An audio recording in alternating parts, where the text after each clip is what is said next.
Hello, everyone, and welcome to the Saturn Slam review for NXT from February 21st, 2018. The continuation of the classic Gargano-Almas feud, featuring some other stuff. Yeah. We had a video at the start of detailing Andrade's rise to the NXT Championship, and they showed the clip of fucking when he was a party animal or whatever, and he wasn't focused, and he's got like 3 women hanging off him, and Zelina Vega comes up and like slaps him in the face. Is like, "Is this who you are?" He's like, "Fuck yeah, I'm having a great time. Do you see these women I have hanging all over me?" Oh my goodness. Anyway, so we have Mauro Ranallo, Nigel McGuinness, and Percy Watson welcoming us back to center stage, promising we will get a special announcement from Papa Regal on this episode of NXT. That match has started. We had Velveteen Dream versus No Way Jose. Velveteen Dream, despite being the bigger star at this point, entered first. Yeah, it was interesting. I don't know, I usually... Because they were hoping that everyone was going to be like, oh, it's No Way Jose again. Yeah. No Way Jose, popular guy on the show. I don't want to give the impression he isn't. But, this crowd, fucking... they dropped him like a bad habit, because they were super into Velveteen Dream. Yeah, maybe not. This was his debut, like his re-debut, right? No. Or was that a couple weeks ago? Yeah, he had a match a couple weeks ago that he won with the Tomar Punch, which Nigel McGuinness, and his inability to pronounce Spanish words properly, called the Tomar Punch. That's not how you say that word. No. There was a bit of a dance-off, I guess you could say, at the beginning of this match. But Velveteen Dream was like, fuck it, and then started laying into him. He celebrates a bit too much on the bracket. He gets taken down by a clothesline from Jose, who jumps into a double axe handle and gets dumped to the outside. And then No Way Jose leaps onto him, and that takes us to commercial. And then when we came back from commercial, it was pretty much all Velveteen Dream. He dropped Jose on the ropes, gave him a little hot shot. We get back to the finish, where he hits the cartwheel DVD and then goes up for the Purple Rainmaker. Not much to the match, but, you know, it got Dream over. Yep. No Way Jose. He's good for the opening match. Just call him up. Just have him be the opening match guy. Yeah, I'm down with it. And I always pop Velveteen Dream. He's growing on me. Yes. As Peter noted, our boy out here looking like the lower third of a question mark. Is interesting posture, I'll give you that. Dream grabs a mic as the crowd chants his name. He proclaims himself male competitor, overall competitor, and match of the year winner, which was easy for me to say just there. No one cares about Asuka, Aleister Black, or Tyler Bate, since his name is on the tip of everyone's tongue tonight, and if you can't see that, Velveteen Dream doesn't have time for you.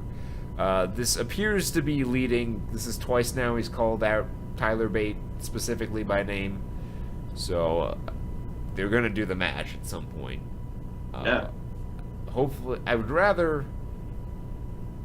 I'm still holding out hope for that Ricochet match at TakeOver New Orleans, but there's a lot of TV between now and then, so you can easily do the Tyler Bate match whenever. Doesn't have to be a TakeOver. Fit it in, boys. Yeah. Do the smart thing. Zelina Vega is backstage giving almost a pep talk while he admires himself in a golden framed mirror. Yeah. I don't know what fucking studio backlot they dredged this up from, but there he was. Yeah. Alright, and then Papa Regal giving us the announcement that the Dusty Rhodes Tag Classic will return in 2 weeks. The winners of this tournament will not only get the cup, but they will get a shot for the tag titles at TakeOver New Orleans. He mentioned specifically Offers of Pain, TM61, Street Profits, and Heavy Machinery's entrance. If you're a fan of long-term booking, you can have it come down to Offers of Pain and TM61 again. I think that was the finals last year, if I'm not mistaken. And have TM61 go over. I think my pick right now would be TM61. Not particularly because I think that TM61 versus Undisputed Era will be a blowaway match, but right. They are the clear, serious. They're getting a push. They're the baby faces that are getting a push. Street Profits and Heavy Machinery also babyface teams, but they're not being booked as seriously as TM61 is right now. When was the last Street Profits match? Their number one contenders match against Authors of Pain, where they got destroyed. Right. So double check that. Then we had Nikki Cross versus Vanessa Bourne. To my knowledge, this was the first time I've seen Vanessa Bourne on NXT. And she didn't win, but it's clear they have plans for her because they gave her this very elaborate entrance. Yeah, she actually had an entrance. She had some variety of, costume. It wasn't like the jobber outfit. I heard that they had to retape it because she came out with like a crop or something, and they didn't think that was appropriate for a PG program. Makes sense. The ensemble makes a little more sense now. Yeah. Imagine the riding crop. It was very much what you expect from that, which, goddamn PG. Would have liked to see that. But we still got the best part about it, though. She looked okay. She didn't look terrible. Yeah. When I heard her last thing was she was like an NFL dancer, I was like, oh, this is not going to end well. But I was pleasantly surprised. Yeah, NFL, NBA dancer. I believe that was where they got Carmella from also. And she turned out okay. I wonder what she's going to do with that Money in the Bank briefcase. Watch it just expire. That'd be something. Or she cashes in on Money in the Bank. Like, the expiration date. Chain them together. That'd be a first. That'd be the first that's ever happened. But anyway, this match. Vanessa Bourne got some shit in, but then Nikki made a comeback. Some sap suplexes, roll through with the cuffer. Then she like did her version of hulking up, which is just going real crazy. And she waffled her with some forearms, hit a high cross body, and then hit the purge, which is her swinging fisherman's neck breaker, for the pin. And that was it. It was a fine match. Better than I was expecting. Yeah. I don't know what the deal is with Nikki Cross. Right now she's just kind of playing gatekeeper. She's beaten Lacey Evans, she's beaten Vanessa Bourne. So her gimmick right now is that she works with the new girls. Hazing. I think she's just treading water, honestly, until they bring Sanity up. Yeah. Which, I don't know. I don't know if that's not the worst thing in my eyes, at least. No. I mean, she's not losing. They're keeping her strong. Like, she's not losing. So. Yeah, so hopefully, like, if they're gonna, call everything up and they're gonna do it in a not time, it's gonna be way down the line. The only thing I'd be worried about is if, they want to push someone else and they'll push them through her. Yeah, I don't know. Well, I mean, if she does the honors on her way up, that's just right. That makes sense. but like if it's like shows ahead of time with 2 or 3 pay-per-views at a time. I don't know. I don't know how far off the Sandy call-up is. Honestly, I could see them getting called up on the Raw or SmackDown after WrestleMania. Mm-hmm. I think, for the most part, they're ready. Like, what more is there for them to do other than Eric Young winning the NXT title, which I don't foresee happening. Yeah. Not with the fucking Golden Boy feud here. Yeah, Eternal so challenge. that did lead us to our main event. Now, I'll preface this match thusly. It was not as good as their last match. No. That's a very high bar to clear. This was still an excellent match. They pretty much picked up right where they left off. Right. They, like, started going for each other's finishes and reversing it. Big moves, just all these big moves they did. Johnny Gargano did, like, this frenetic tope DDT, rolled him in, hit the slingshot DDT for a near fall that everyone went crazy for. Yeah, just went nuts for this near fall. Busted. I'm seeing the screenshot here, but Andrade's fucking over the rope hanging arm bar, like wherever the fuck that was. Yeah, he put him like in a hammerlock across the bottom rope, and it looked pretty nasty. Went for the hammerlock DDT, but got reversed. Gargano locked in the Gargano escape out of nowhere. They even tried to steal each other's finishes, which I always appreciate in a long feud. He locked in the Gargano escape. Candice LeRae and Zelina Vega brawled to the back early in the match. So it was just them in the ring, and there was a ref bump, and my God, did Andrade almost laid into this ref. Like, this was not a ref bump where the ref's an old man and they just lightly graze him as to not kill him.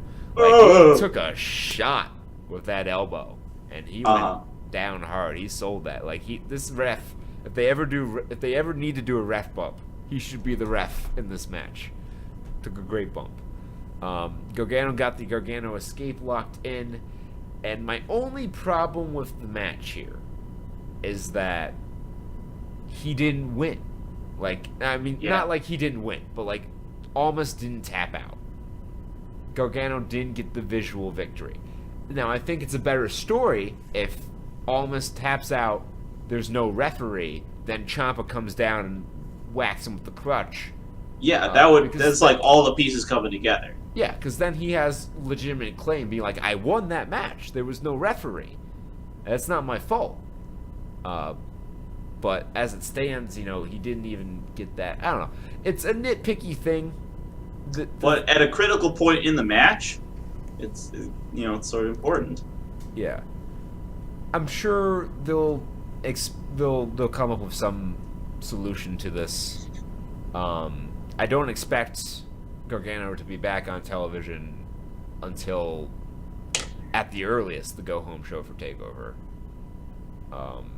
They're probably going to set up somehow this match between Gargano and Ciampa, where if Gargano wins, he can get his job back. Unless Vince McMahon watched TakeOver Philly and was like, I won't call this guy up now. And they had to, like, completely rework their plans, which, oh God, knowing how fucking crazy Vince McMahon is entirely within the realm of possibility. Yeah, that is on the roster. It's on the priority list. But man, that would suck balls. Like, if I had like my long range booking stories going on, right? Maybe this is a little simplistic. Never mind. I'm not Kurt, the tea leaf reader of long-term booking, but I would like to see, like, Andrade just fucking run a train on everyone. Zelina, like, they're doing their heel shit, and at the Go Home show, Gargano appears in a fucking blaze of glory. Be like, all right, I can't deal with this anymore. I said I was gone, but I have to, right this wrong or some shit. Yeah. Some variety on that. The only issue I have with that, and it's not really even an issue, it's just the way they have things positioned right now, is that the match for TakeOver is very clearly Black and Almas. Like, that's where they're going with this. That's why he beat Adam Cole.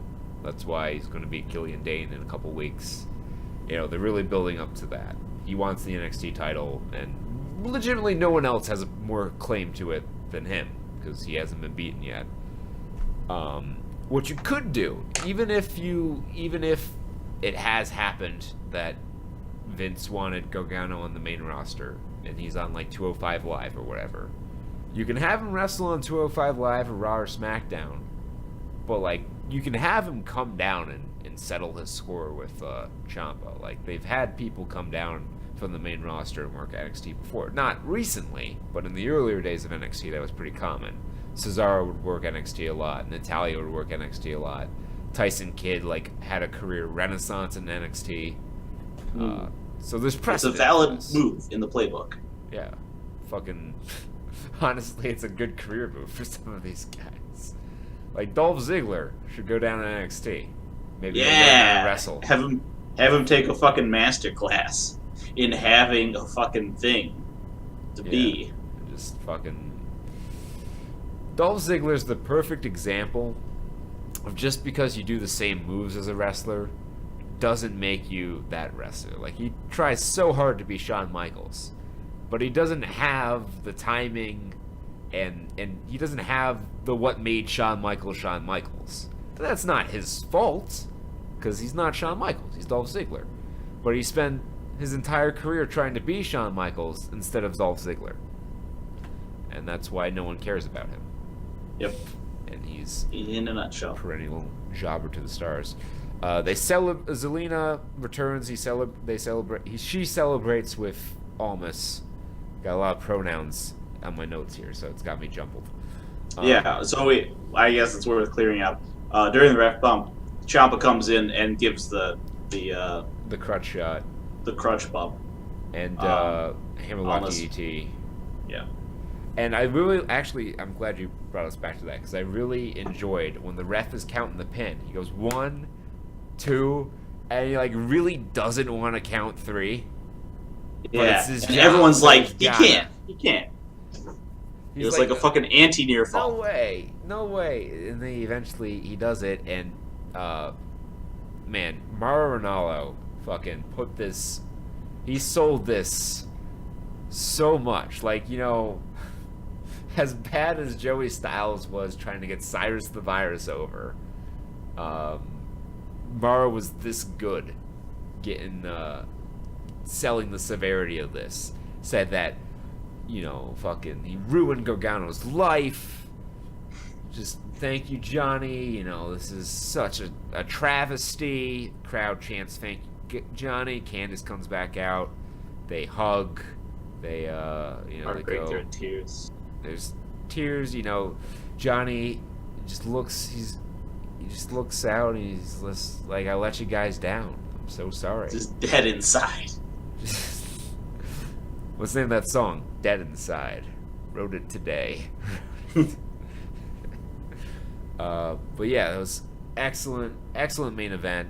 Watch NXT this week. It was largely a one-match show, but the other matches on it weren't bad by any stretch. They were entertaining, quick matches, and the main event was excellent. And we'll tell you exactly how good these things were right now. Velveteen Dream versus No Way Jose. I give this 2 stars. I liked it. 2.5. Velveteen Dream, my boy. Question mark guy. Velveteen Dream. Nikki Cross versus Vanessa Bourne. Star and 3/4. Yep. Star and a half. Happened. So It did happen. it's always the middle card that I was expecting very little from that match, and I got more than I expected. We had Andrade Cien Almas versus Johnny Gargano, and that match, I would say, is worthy of 4 stars. Yeah, 4, maybe even 4.5. If I'm being generous here. The story, I would be willing to go as high as 4.25 because of the story and how emotional the finish was. But But it was great match. These guys, they're just money in the ring together. Like you can go back to this match dozens of times, and they'll find a way to keep it fresh. Because this match, they've wrestled 4 matches, and they've all been different. Like they haven't repeated themselves too much. Mark of a great feud. So we'll see how this story resolves itself in the coming weeks. So stay tuned for that. We'll stay tuned in the NXT, and next time we come back for you pay-per-view will be WrestleMania, which maybe we got something special planned for WrestleMania. Yeah. So we'll see you all then. We'll start our 1997 retro pay-per-views. Oh wait, no, Fastlane. That's right, Fastlane. Oh yeah. Come I forgot about Fastlane. Yeah, I tried to forget Fastlane. Oh. So next time we come at you live for pay-per-view will be Fastlane, and we'll see how that goes. Oh, Bizzle. All right, we'll catch y'all next time. Take care. Be well. Peace.